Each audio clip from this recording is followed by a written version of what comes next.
I think the whole process of starting a company is kind of an adventure, and like, I think this one is pretty cool. Oh yeah, we got this. Oh yeah. Ooh. Oh, you totally got this. Yeah, easy. Easy peasy. I'm pretty sure we're not allowed to be in here because this is probably at risk of collapsing, but you know what, YOLO! It's okay. This past month, I stayed at a tech creator house with 20 plus entrepreneurs in Beverly Hills, and during my time there, I met an entrepreneur building a growing directory of people named Faraaz Nishtar, and this is his story. Faraaz was born in India and moved out at the age of 7. It was actually the day of 9/11 that he moved to the US. He lived in the Bay Area for most of his life. He grew up in Redding and attended San Jose State. Eventually, he dropped out of college after attending a startup boot camp and started his career early as a full-time engineer. He later ended up working at a few startups, and now he's building one of his own. It's called Alias, and it's a growing directory of all people with all of their content aggregated in one place, ranging from essays to tweets to podcasts to videos and more. Basically think a Wikipedia page, but with all of the startup goats and all of their projects in one spot. He actually just left his full-time job to go all in on Alias in October of 2020. For a lot of Faraaz's life, he looked up to these major thinkers, and they played an enormous role in his life. So I asked Faraaz if he'd spend the morning with me sharing the story behind how Alias got started, and even share a bit more about himself with the world. He said yes, and this is my day with Faraaz Nishtar.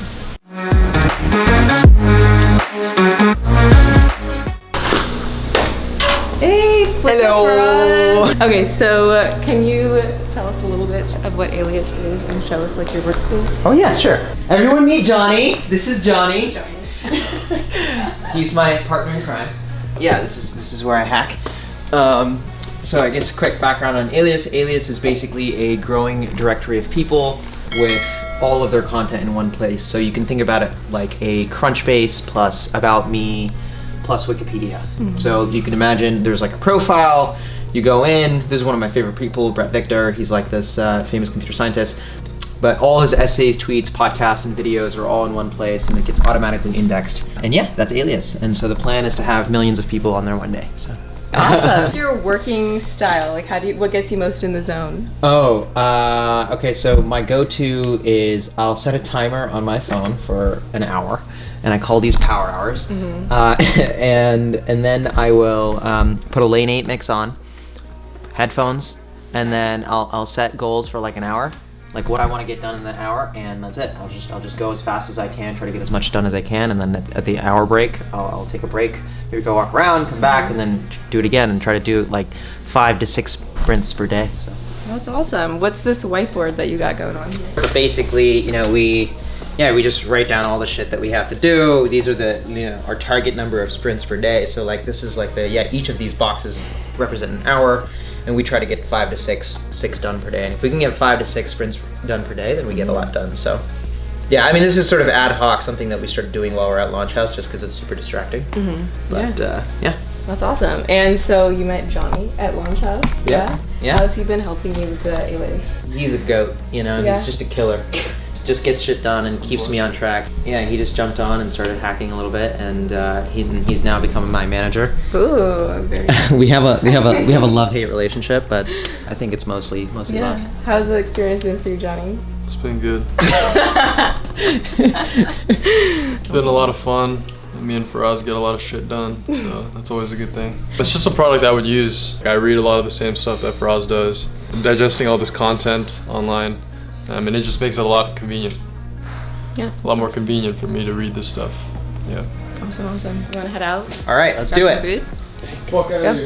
Thank you. Bye, Johnny. Bye, Mark. Thank you. Bye.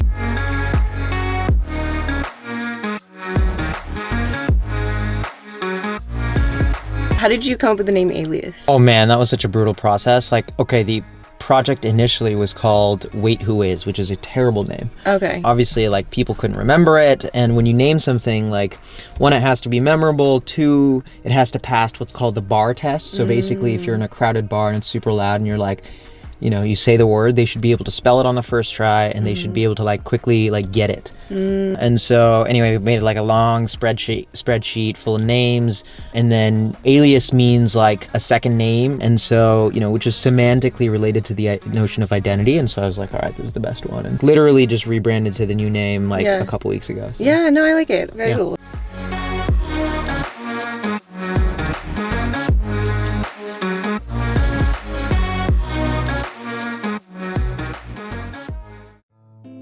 Can you tell us more of the story behind Alias? I know you had shared with me that growing up, a lot of the major thinkers really played a really big role in your life. And I found that to be really interesting that now you're building something that is really meaningful to you. So honestly, it started as a side project, and the reason I started it was because I closely follow people that I think are extremely high signal in a lot of different domains. So whether that's crypto, startups, longevity, so all these sort of different topics that I'm interested in.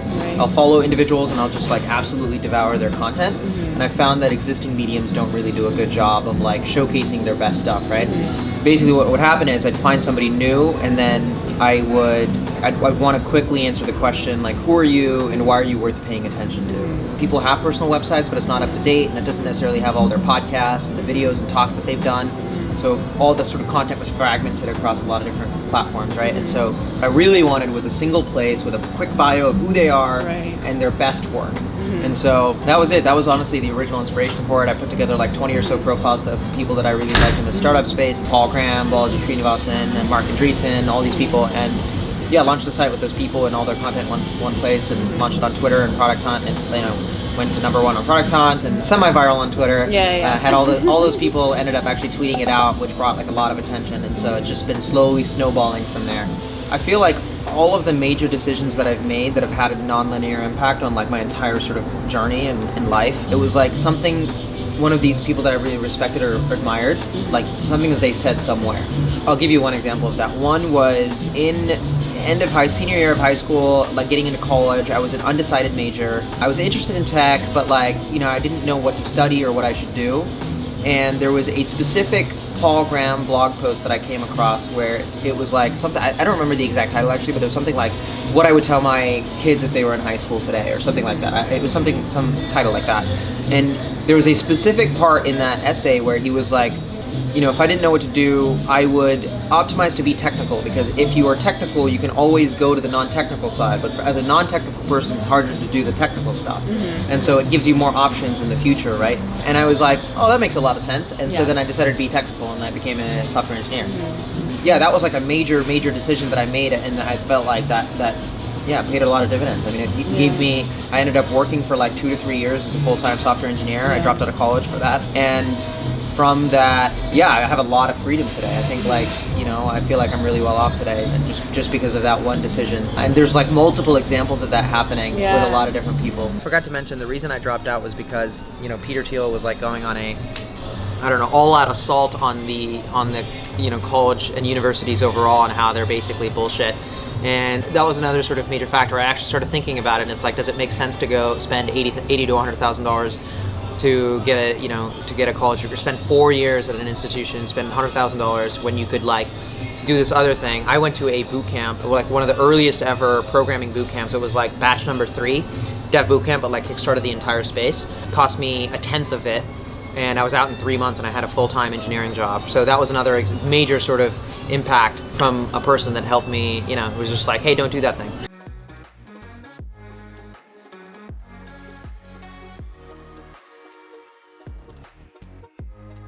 What would be the best adventure that you could go on? I think the whole process of starting a company is kind of an adventure, and like, I think this one is pretty cool.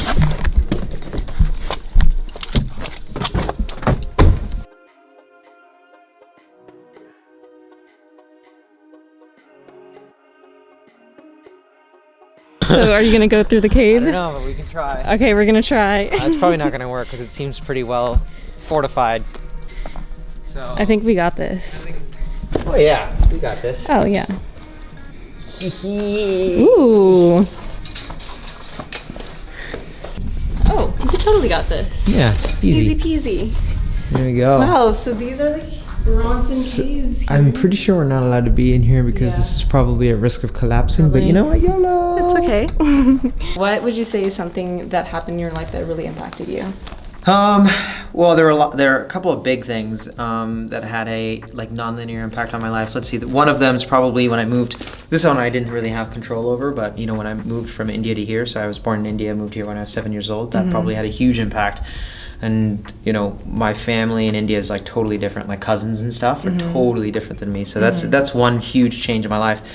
Second was choosing to become technical. I think like, you know, reading that Paul Graham essay and then choosing to be technical, that was a big thing that happened. Choosing to dropping out of college and then choosing to go to the Dev Boot Camp, that was a big change. Getting into crypto and doing all that stuff was a big change. Those are the biggest ones.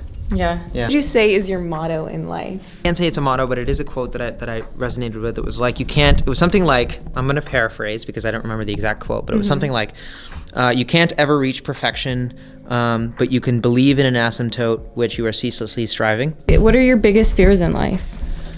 Ooh, biggest fears. I think we were in the car earlier and we were talking about sort of where you think you could be and like the difference between like your skill sets today, but where you feel like you could be and not achieving that is kind of scary, right? Like not trying your best to be that person that you want to be in your head. Yeah. Right? Yeah. That's falling short of that because of a lack of effort. Yeah. That's a scary thought. Does that scare you at all, like nowadays, as you build different things? It's like, it's definitely one of the motivating factors. There's a lot of different things that motivate me, but one of the motivating factors is like making sure that I'm the best that I can be. Yeah, that's cool. Yeah. All right, heading back out.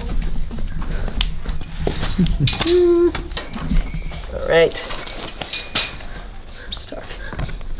We're out of the cave. All right, so what are some final tips for any aspiring entrepreneurs out there? I mean, if you think about a product, it's like, you know, it needs to solve a problem, and then for a person, right? Like, and it needs to be like an intense problem that the person's facing. And if you've solved the problem, you need to figure out a way to get the solution in front of the person in a reliable way. It sounds like such a simple idea, right? And this whole idea of distribution. Like, how do you get your solution in front of that person? And I think most early sort of founders don't really think about that. And I certainly didn't. I heard it a million times from every sort of classic startup people. They're like, think about distribution, think about distribution. And I was like, nah, I'll just build an amazing product. Right. And so, yeah, I just think that that's really underrated and people don't think about that enough. So yeah, think about distribution. Yeah, that's a good one. And then as an entrepreneur now, you've spoken a lot about the things you love about it, but then what are the hard parts, but what makes it all worth it? When I was an engineer at my last company, I was at an early stage company. I was like, early engineer there. My growth rate was pretty good. Like, I was growing a lot, but I felt like the moment I quit my job and actually tried to figure out how to do it on my own, like from scratch, my growth, it was just like that. It was straight up. It's super challenging. It's really stressful. But the pros are that, like, you meet incredible people. There's a ton of people out there who are willing to help you. You're basically forced to put yourself in an uncomfortable situation, and from that you just grow a ton. So I just feel like the moment I left my job and tried to launch my own thing, it's just like I've learned so much more than I would have. When you're working at a company, you're like you're sort of one part of a bigger system that results in a product being launched. And when you do something on your own, you are that entire system, and you have to think about all parts of that system. That's whether that's distribution or product or anything, right? And so yeah, that's why I think it's worth it. Yeah, it's like that's what makes it hard, but that's also what makes it really cool. Totally. Just learn all these things. I think that's something you mentioned. It's hard, but that's what you love about it, right? Yeah, exactly. That's also what's hard. It's a game. It's kind of like a game. You're like, there are these skills, I think, that make for a good founder, and these are skills that can definitely be taught and learned, or at least that's what I tell myself. Yeah. Cool. All right, well, I think let's close out. Yeah, let's do it. Okay, well, thanks so much for watching this video. I hope you learned a little bit about Faraaz and Alias, and I'm gonna leave the links to Alias in the description below. Yes, please. Absolutely. Alias.co. Yeah, and then any other links for Faraaz as well? Yeah. I'm on Twitter. He's on Twitter. Faraaz. Follow him there. Hope you enjoyed it. If you did, please give this video a thumbs up. Subscribe if you haven't yet to join the Global Dream Team community here, and comment below. What should they comment below? I love Global Dream Team. Comment that. All right, guys, that's it, and I'll see you in the next one. Bye.